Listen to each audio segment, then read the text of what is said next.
Hey everybody, Seth Chapman here with Living Large and Tiny Living. And I was considering what are the things that I like most about my tiny house and what I would make sure that I did again if I had the opportunity to just completely redo this tiny house and start over from a year and a half ago when I built this tiny house. The first thing that I would make sure I did again was to do the bathroom the same way. That is a very nice bathroom, and I wanted it to be like a general nice home bathroom, because coming from staying in a cab over camper a few times, you've got a basically 2x2 bathroom for your toilet, your sink, and your shower. And that was not fun. So I knew I needed to make the bathroom, the kitchen, and wherever I'd be working optimum, and make those as big as possible so I don't feel cramped and bumping into things every time I turn around. So I'd do the bathroom the same way, especially the shower.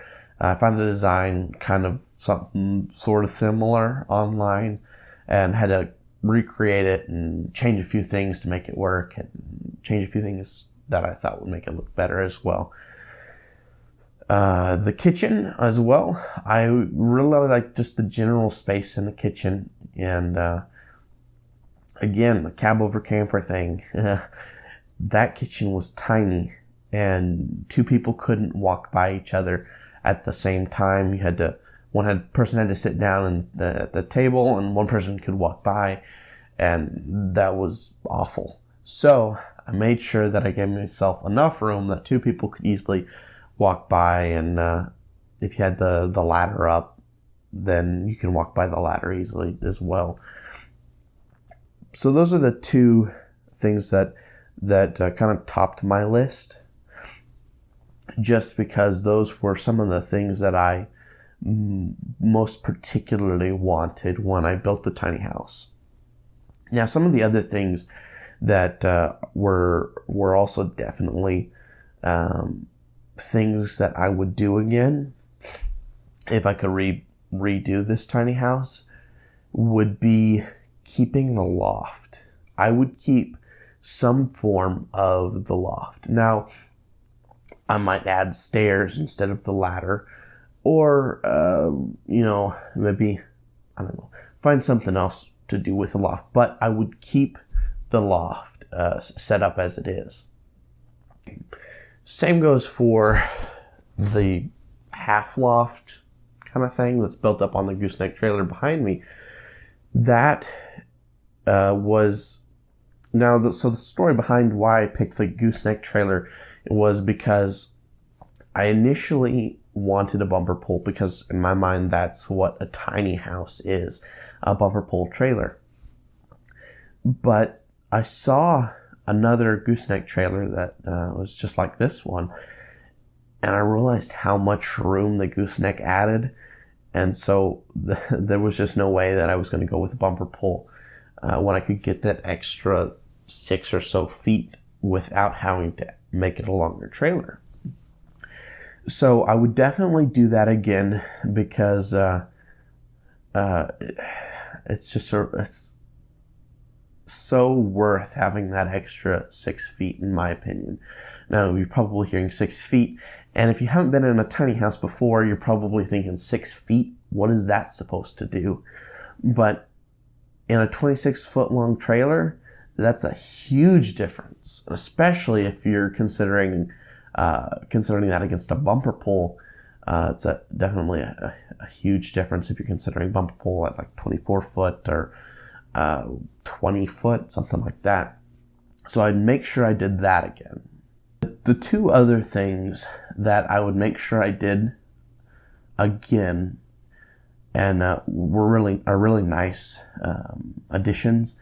I hadn't really totally considered these things before building, but was definitely something I'm really glad that I ended up putting in.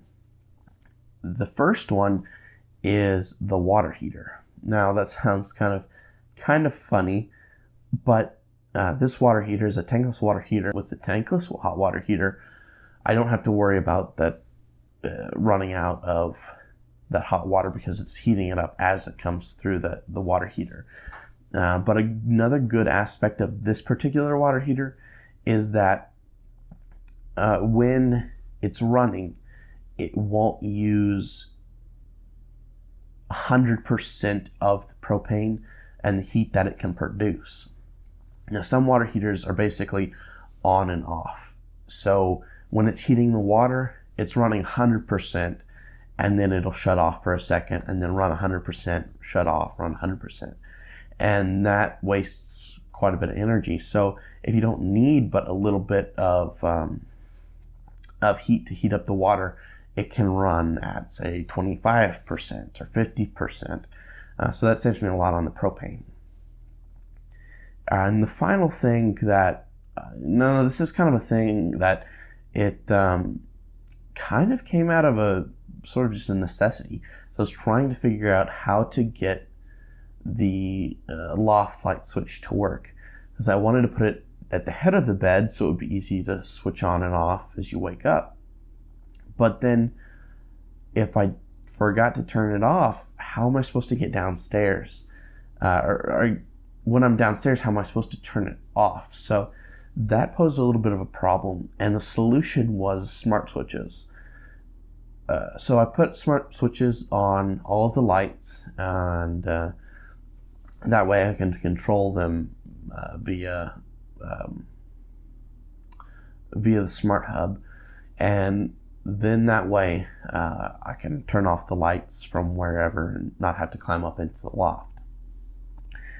And so that's kind of a thing that came later in the design process, but I'm very glad that I did that, and it kind of sets it up for future compatibility. That's basically the most important things that I found, that I either found through the build process because I didn't know I wanted them yet, or I built around those things that I wanted.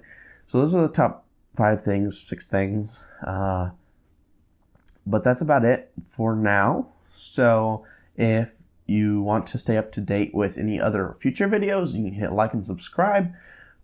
And you can also go over to Facebook and Instagram, and I've got some updates that'll come out there as well. And that's Living Large and Tiny Living. So you can check that out as well. The links are in the description below. So I will catch you on the next video.